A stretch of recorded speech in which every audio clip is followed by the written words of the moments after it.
26, good for 42% of his power punches landed. I think most of us know that for Anchondo to win this fight with the much more experienced Barrios, he's going to have to box. Barrios is going to be looking to be the man. More experienced guy, be the boss, come forward. But there's one other thing. If the rhythm starts going in Barrios' favor that Anchondo might have to do.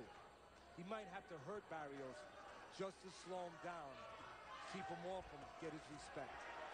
And if he does that, Joe, I think he has a window of opportunity offensively to do it with the straight right hand if Barrios shows a fat left hook. Keep an eye open for that opportunity. Right now, Anchondo looks very tight to me.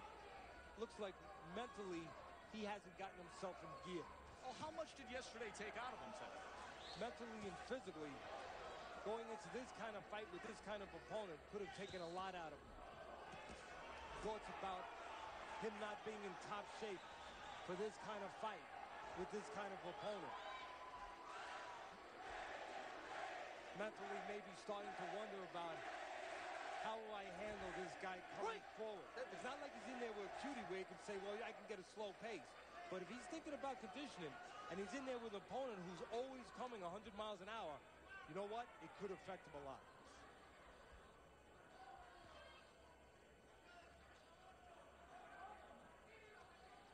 Tries to come in behind the jab that time with the right hand. Missed the mark. Right to the body. Said yesterday at the weigh-in, did Barrios, if he can't beat me on the scale, how's he going to beat me in the ring? Anchondo looks a little meaty down in the body area. Short right hand that time as Barrios fell in. Anchondo scores. You wonder how long it's going to be before Barrios starts to test that meaty area of Anchondo. He knows he's heavy. Right now, the rhythm, the pace in Barrios' favor. Start from the Argentinian, Jorge Barrios. Well, why have American fight fans fallen in love with Jorge Barrios? Let's take you back to August 2003, right here in Miami, when he was taking on the then unbeaten super champ, Acelino Freitas, and was leading on the scorecards, even with a horrible cut. He put Freitas down in the 11th, but Freitas rallied back, and in the 12th round, they went toe-to-toe, and it ended up with Jorge Barrios being taken out. But it was such a courageous and brave showing.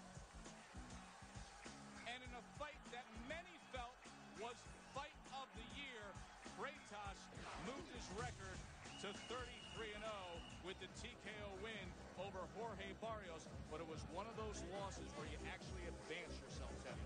Exactly. Where your stock, as you just said, Joe, actually rises in defeat. And you saw in that footage the really active crowd there, a real animated crowd. We have that kind of atmosphere and the potential for that kind of explosiveness here with the backers of Barrios. Barrios in the blue with red, Anchondo in the black with white trim. You see the punch stats from round number 2. Anchondo only 9 connects. He only had 7 in the first round.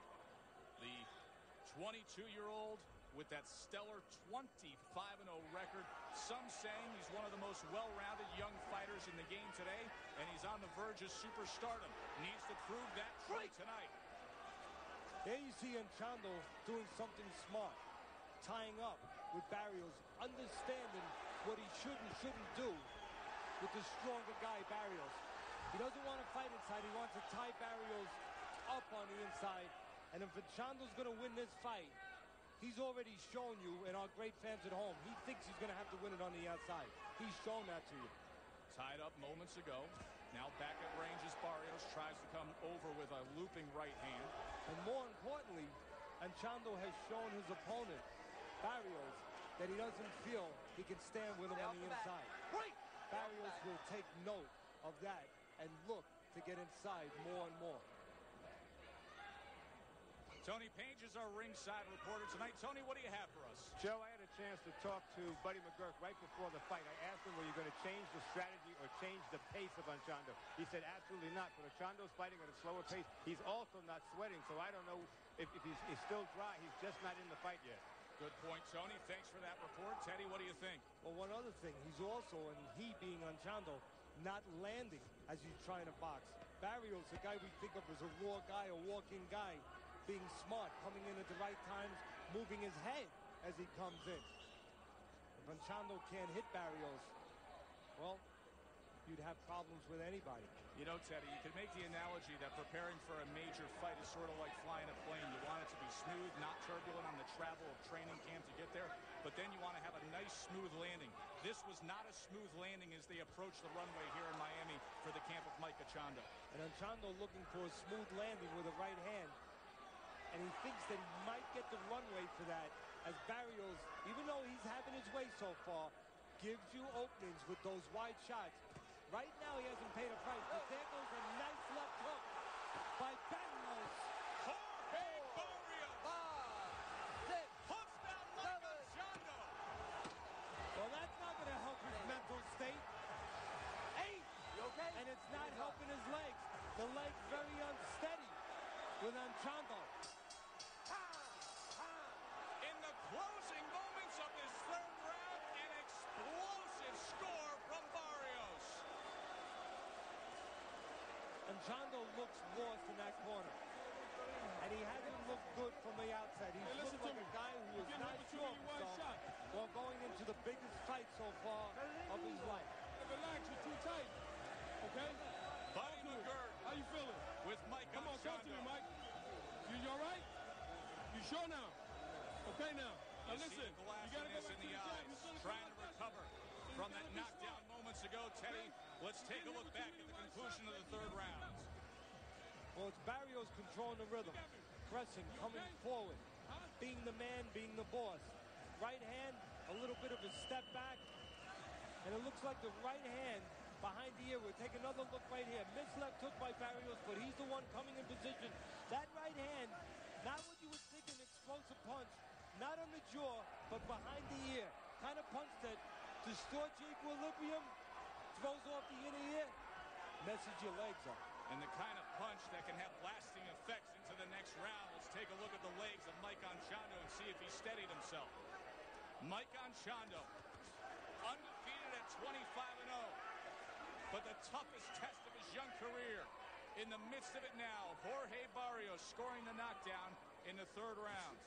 Right hand to the same spot that time. You know, I touched on it earlier, and I'm going to touch on it again, and I'm going to touch on it with more emphasis. Let him go.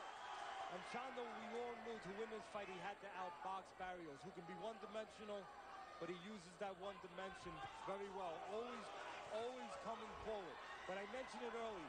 I believe Anchondo now is going to have to hurt Barrios to get his respect, to stop the flow from going the way it's going, and stop it from becoming a one-way fight. Looping left and a short right hand on the inside, and Anchondo's down for the second time. And Anchondo, his body language is not good. He looks like a guy who does not want to be in the ring, who is not sure of himself, not sure that he can turn this around right now. Acelino Freitas was put down by Jorge Barrios. He came up with a dramatic come-from-behind win. Can Mike Anchondo do the same? Now he's just holding on for survival. Well, he's holding on because of another good right hand. And there's been a home for the right hand of Barrios. And give him credit, he's staying with it. If it's broke, he's not going to fix it. Clouded eyes, a bloody nose, and still over a minute to go here in the fourth round. He goes down again. Anchondo trying to crawl back. Oh, they're getting a deduction here. What's going on? 2 points. 2-point deduction. 2 points. 2-point deduction intentional. Unbelievable turn of events. Well, Buddy McGurk's up. This could be over. This fight is over. Even though his fighter is going to get a reprieve there, which we're confused about, we don't know. We're going to find out. We don't know why the referee stepped in there and gave a reprieve there to Anchondo and was taking 2 points away. But even though it looked like there was going to be a second chance for Anchondo to get himself together, Buddy McGurk stepped up and stopped his fight. Listen, the bottom line is Anchondo was hurt. Barrios hit him intentionally when he was down. It's an instant 2-point deduction. But it doesn't matter in the eyes of his trainer, Buddy McGurk, because he was absolutely wrecked. The only thing that a lot of people are going to say, and Buddy McGurk is a terrific trainer, former two-time world champion. A lot of people are going to say, but wait a minute, how much time would Anchondo been given by the referee after giving off those 2-point deductions to get himself back together? But as you said, it's the call of the trainer. The trainer has to know his fighter. And Buddy McGurk saw the eyes of Anchondo, saw